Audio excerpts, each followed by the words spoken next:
This video will show you how to change your company's name, phone number, address, and other information here on your website.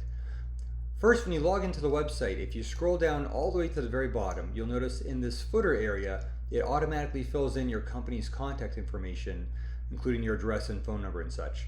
It's actually very easy to change this. First, you want to do is log into your website.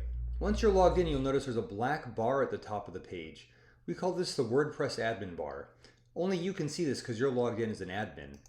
Regular visitors to the website cannot. So go ahead and click on your name up here in the upper left-hand corner. It'll take you to the dashboard. And then here on the dashboard, you'll notice there's a menu on the left-hand side. Company information, dashboard, etc. Click on the very first one that says company information. This page is where you control all the information about your business, such as your email address, the name of your company, if you have a tagline. And if some of these don't apply, you can just leave them blank. Just fill in whatever information you want to show up here on your website. And this is used in the footer of your website and also on the contact page. When you're done, just hit save. If you have any questions, please feel free to contact support.